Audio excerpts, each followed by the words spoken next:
was going to be the picture of elegance and class, and you pinheads screwed it up! The quality woman must have grace, elegance, and pizzazz. Oh, baby, simple elegance is something to strive for. And before I dive in, I want to be clear, this is just my point of view. I know not everybody will agree, and I'm not suggesting you're right or you're wrong if you do or you don't. I'm just sharing my perspective and questioning whether or not elegance is still relevant.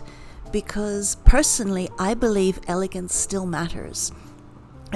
Not in what a lot of people might think of a how to get more likes kind of way, but in the way that the Audrey Hepburns and the Cary Grants of the world embodied it. And why that still speaks to us decades later. Audrey Hepburn wasn't just elegant because of the way that she dressed, although she did that absolutely exquisitely. And it wasn't just because she was a beautiful soul on the outside. It was also what was inside. It was her grace, her kindness, her presence, her elegance, which wasn't about perfection. And she said that in a number of different quotes and interviews. But it was about intention. There was thought behind the way that she moved, the way that she spoke, the way that she carried herself, the way that she treated people. And that kind of elegance, that quiet dignity, I think is something that we're quietly hungry for, especially now. Because, let's be honest, we live in a world that is moving fast and that rewards the loudest voice, the biggest splash, the quickest click.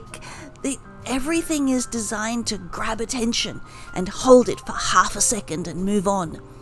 And in the middle of all that noise, elegance can remind us of something different. That there's beauty in being still, in that refinement, that grace has power, that we can lead and connect and express without shouting and being part of the noise.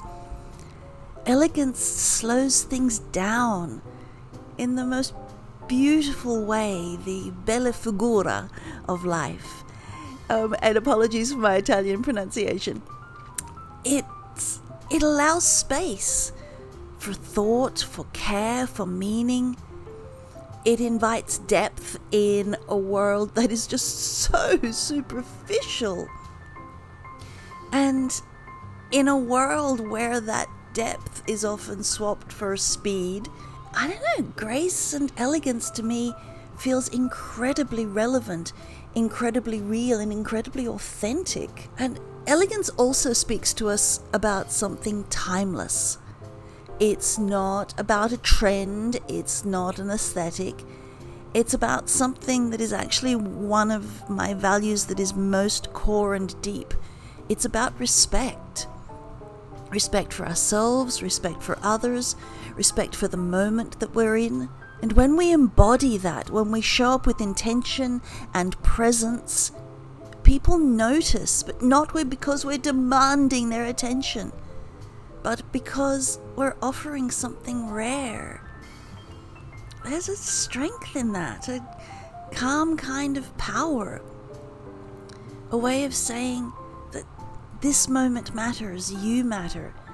I'm not in a rush to move past this moment.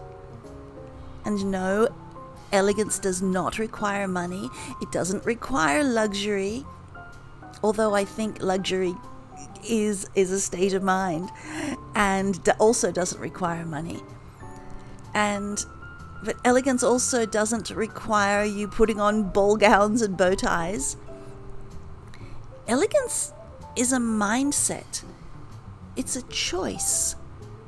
It's a quiet refinement in how we speak and how we act and how we exist in the world, how we interact, how we treat others. Elegance can be something as simple as a handwritten note to somebody to show them you care. Elegance in the way that somebody holds eye contact. Elegance in that stillness between words. Elegance in how we rise when others would fall to complain or chaos, and just when we rise above. And for me, elegance, it's not about going back in time. It's about carrying forward what's worth preserving. That quiet grace, that dignity, that care. And maybe, just maybe, by holding on to that, we bring something beautiful into today's world. Something grounding, something steady, something that reminds us of who we are beneath the noise. I'm Bella St. John, and thank you for sharing this glass of what if wine o'clock wisdom with me. Until next time, stay wise, stay curious, and do please remember to ask, what if?